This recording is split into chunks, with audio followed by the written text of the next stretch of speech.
Alright, so this is our lesson video for section 9.2. And so before we start this, you'll want two things out. You'll want your periodic table, preferably the one that you have already color-coded for naming purposes. If you have not color-coded one yet, I will show you one in just a second. And you'll want a polyatomic ions sheet out, unless you've already memorized them, which you don't have to, by the way, but you know, hey, if you want to go above and beyond, you're more than welcome to memorize them. Alright, so in section 9.1 we focused on how to name compounds and write formulas for compounds of substances that started with what we consider a regular metal. So group 1, not hydrogen, group 2, and aluminum. So in this section we're going to focus on how to name when metals have variable charges. Because most of them are transition metals, I'm just going to refer to them as transition metals, but it includes the transition metals, the lanthanides and actinides, and the metals that are up under the stair step that are not aluminum. But just to save time of having to say the metals that can have multiple charges or variable charges that include everything under the stair step, I'm just going to refer to them as transition metals throughout this video. So transition metals and all the other elements I just discussed can have multiple charges. They will be positive, but like iron can be positive 2 or positive 3.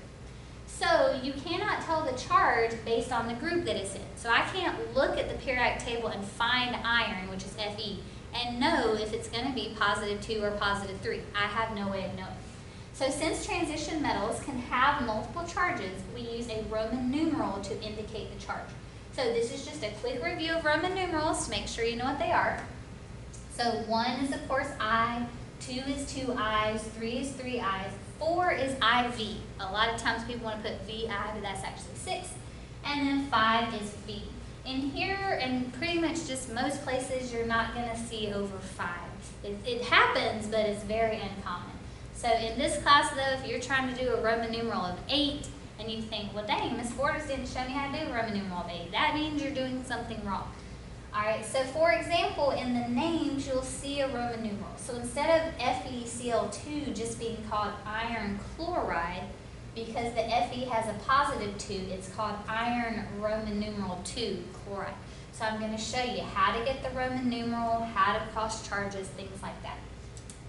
Alright, so this is the color-coded version of the periodic table. If you don't already have one of these, you'll want to color one. Alright, so hydrogen is its own category. We haven't talked about how to name that yet. The regular metals include groups 1 and 2, not hydrogen, and aluminum. Those are metals that have one charge only. I taught you how to name those in section 9.1. The transition metals section includes all the transition metals, the lanthanides, actinides, and then you can see where that stair step would be. Everything under the stair step except aluminum. Those can have variable charges. That's what I'm going to teach you how to name in this section. And then the non-metals are everything to the right of the stair step. Now yes, hydrogen is a non-metal, but for naming purposes, we put it in its own category. I will teach you how to name that in the section 9.3 lesson video.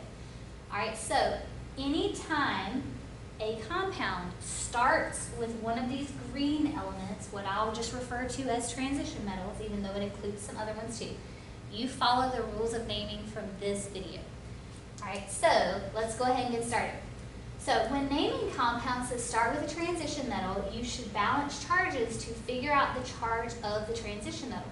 Remember to add I to the anion if it is not a polyatomic ion. Alright, so we're going to add I, like chlorine becomes chloride, oxygen becomes oxide. But if it's a polyatomic ion, you just use the ending from your chart. So, for example, let's say we're trying to name CuO. Well, we know Cu is copper, and we know oxygen is going to be called oxide. But because copper is in that transition metal area, I need a Roman numeral to tell me the charge. Well, I can't look at the periodic table and find the charge for copper because it's in the transition metal area. But we know oxygen has a -2 charge. It's not in the transition metal area. And then we know that the charges have to cancel to give us 0. So if I had a -2 charge, what would cancel a -2? Well, a +2 charge would cancel. Once you know that copper has a +2 charge, that tells you the Roman numeral is going to be a 2. Alright, now unfortunately it's not always quite that easy because subscripts come into play but this is the basic idea of what we're doing. We're trying to cancel charges to figure out the charge of the transition metal so that we know what Roman numeral to put. So let's look at some examples and let's get into the ones that are a little bit harder where we have subscripts and, God forbid, some polyatomic ions. All right, so it says write the names for the following. So this one's very similar to what we just looked at. We just looked at CuO. This one is Cu2O.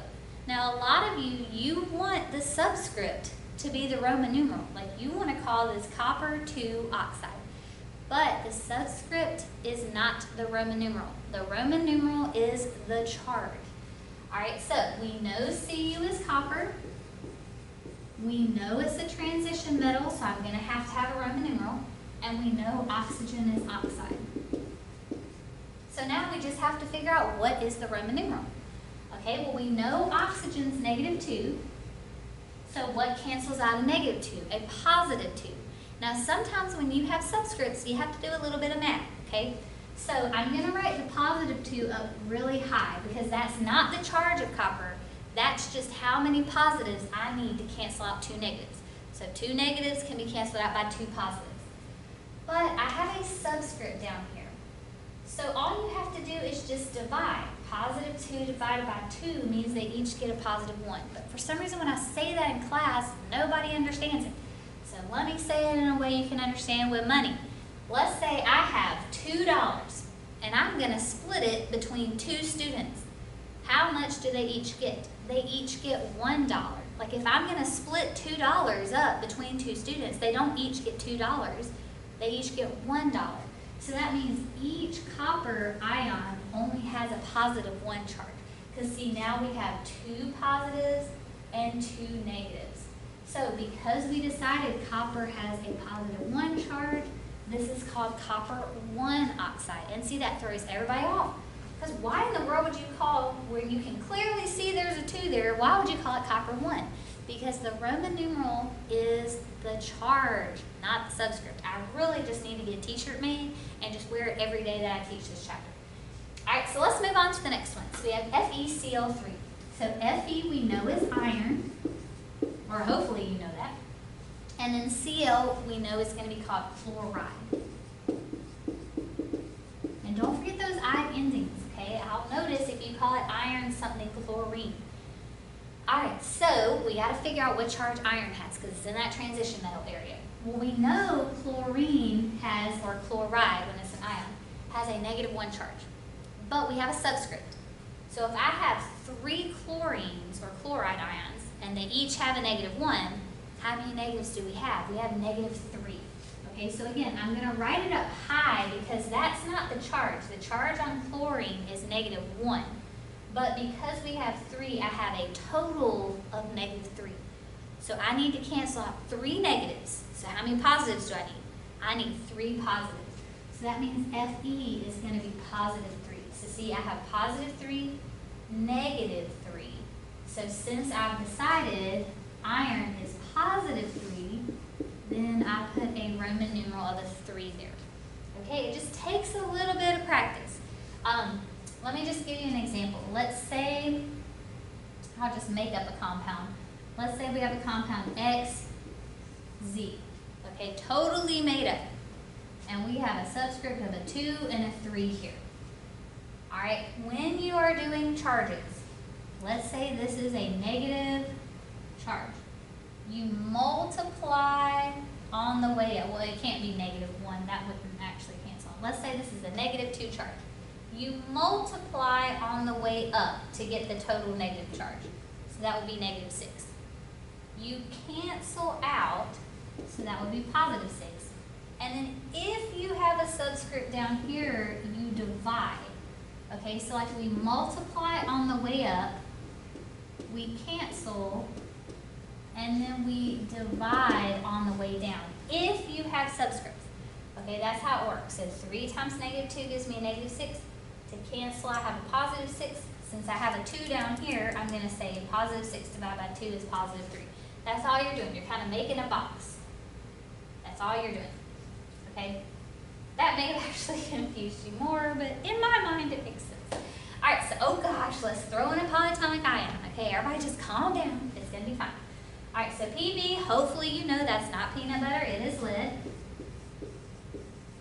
It falls in the transition metal area because it's up under the stair step. It's not aluminum, so it can have multiple charges. SO4 is on your polyatomic ion sheet. It is sulfate. So notice I'm not going to change the ending. I'm going to leave it as sulfate. All right, so we have to figure out the charge. So I'm going to pull this one over here so that you can see it a little bit larger. So SO4 has a -2 charge. That's on your polyatomic ion sheet. Now some of you may think, oh, well, I'm going to multiply and that really gives me -8. For polyatomic ions, that whole thing is just one ion and it has a -2 charge. So don't try to multiply this, all right? That means I have -2. What cancels out a -2? A +2. Once I determine that lead has a +2, I put a 2 here. Okay, so for polyatomic ions in class, you'll see me circle them a lot because that reminds me, well really it reminds you, I don't need to be reminded, that reminds you that it's just one ion. So circle them if that will help you. Now can you have more than one polyatomic ion? Yes you can, but it will have parentheses around it. So I'm sure we'll get to one like that. Alright, so hopefully you got it. So let's practice some. So as always, maybe pause the video and try these on your own. And so here's our answers. So try these real quick and then we can check your answers. So I'm going to assume you tried it. So PB again is lead. We know it's going to have a Roman numeral because it's in that transition metal section. Sulfur becomes sulfide. Alright, so sulfur is -2. But I have 2 of them, so remember I'm going to multiply. So that becomes -4. So what will cancel out a -4? A +4. Alright, so once I decide lead has a +4 charge, I put my IV to be 4. So it's lead 4 sulfide. Alright, so hopefully you got that right. Let's move on to the next one. So Zn is zinc.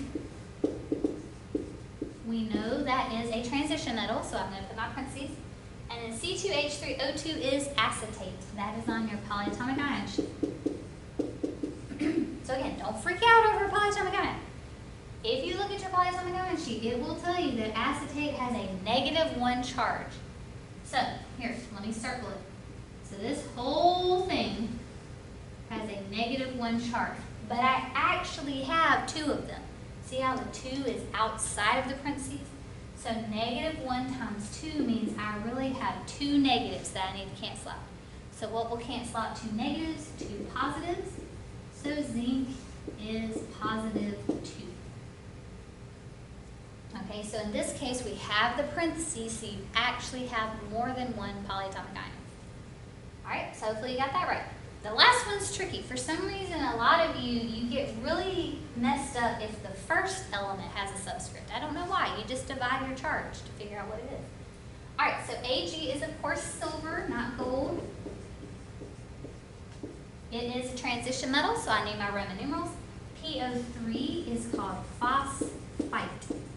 It is on your polyatomic ion sheet, and so notice for my 2 polyatomic ions, I did not change the ending. For the regular element sulfur, I did change it to I.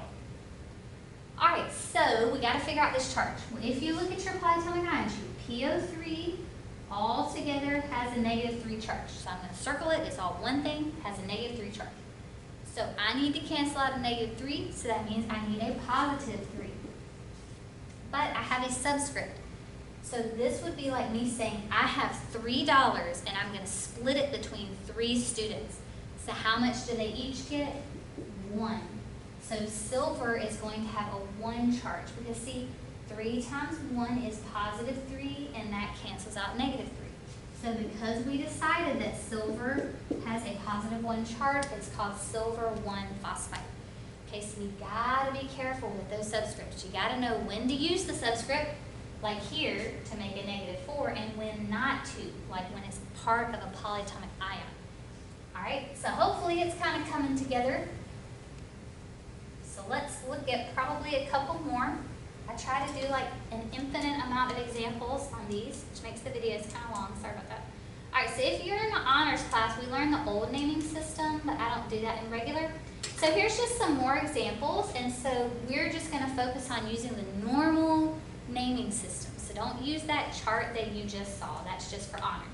All right, so here, pause the video, try these, see if you can get them right. Now let's look at them together. So Cu is, of course, copper.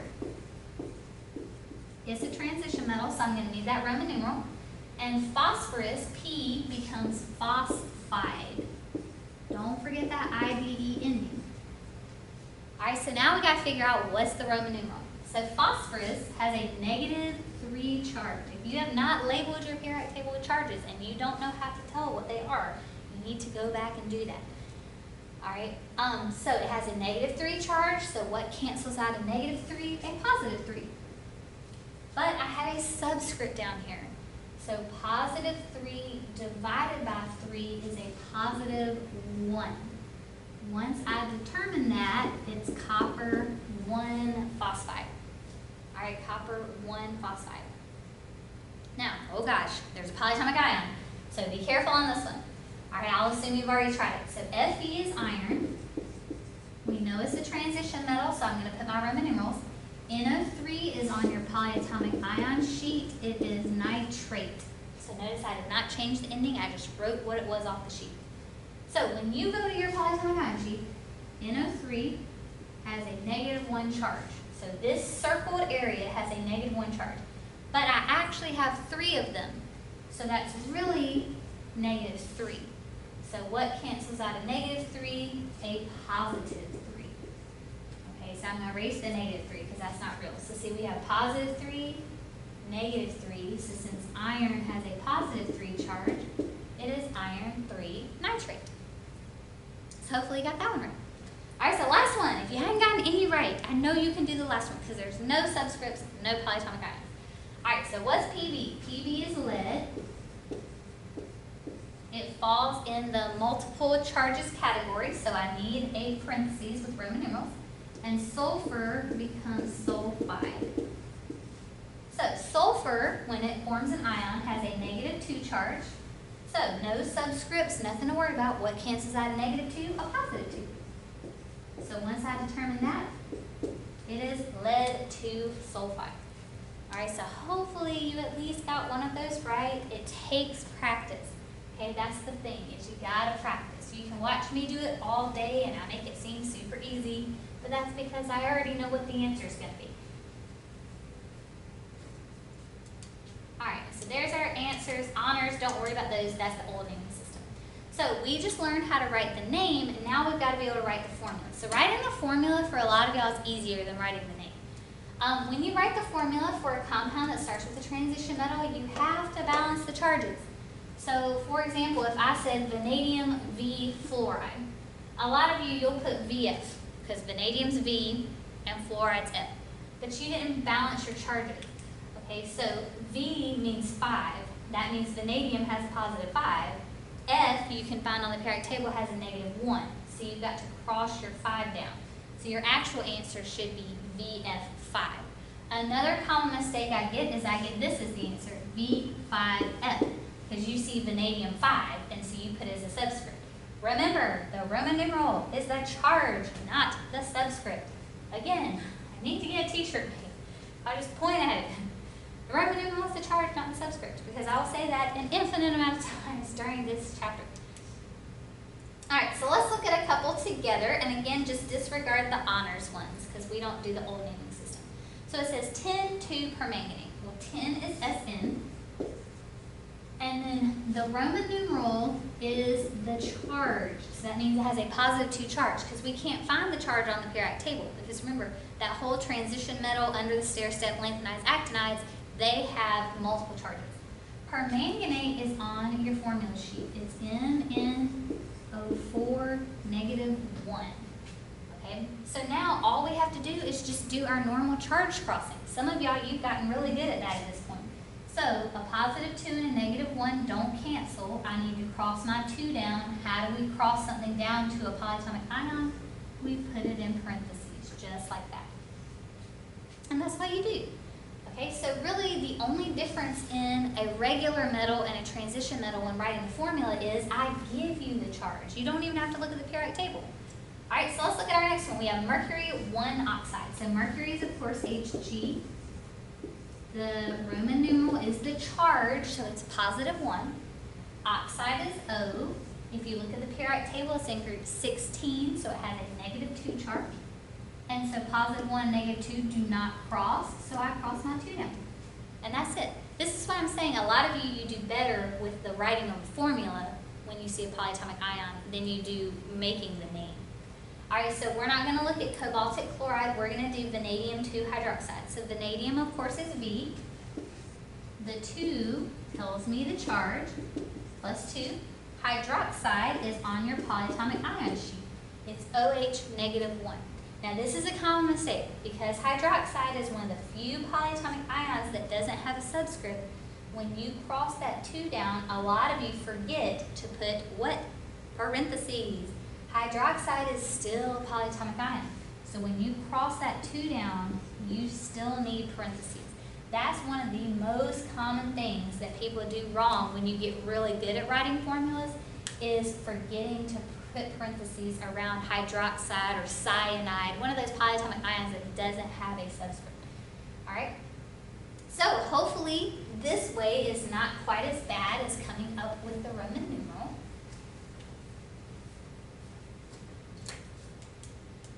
There's our answers. All right, so pause the video real quick and you try these, and then I'll assume you've already done that, so let's go. So gold 2 iodide. So gold is, of course, Au. The 2 is the charge, so it has a +2. Iodide is I. It's in group 17, so it has a -1 charge. So +2, -1, I'm going to cross my 2 down.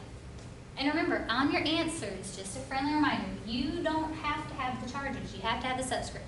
I just put the charges in class so you can see what I'm crossing down. So next one is, hopefully you got that right, vanadium 4 nitrite. So vanadium is V. The 4 is the charge, so it has a +4 charge. Nitrite is on your polyatomic ion sheet. It is NO2 with a -1 charge. So I need to cross the 4 down. So how do I do that with a polyatomic ion? I put it in parentheses, just like that. All right, so hopefully you got that one right. For the bottom one, remember, disregard the ferrous chromate. We're going to do the silver 1 nitride. So silver, of course, is Ag. The 1 tells me the charge of silver is +1. Nitride. Now, hopefully you did not get your polyatomic ion sheet out and start looking at that.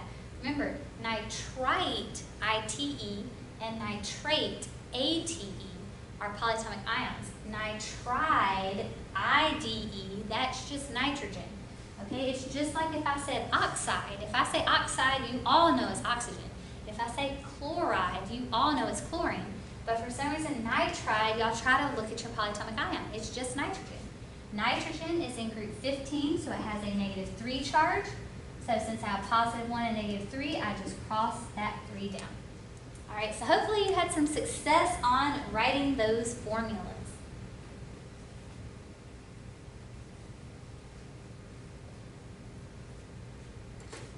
All right, and of course here's our answers.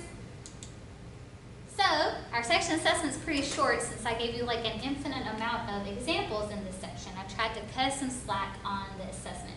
So it says write the formula for chromium 3 nitrate. Well, chromium is Cr. The Roman numeral 3 means it has a +3 charge. Nitrite is a polyatomic ion. It's NO2 -1, so I need to cross my 3 down. How do I bring a 3 down to a polyatomic ion? I put it in parentheses. All right, so hopefully the Roman numeral was not too difficult, but the main thing to remember from this whole video is the Roman numeral is the charge, not the subscript.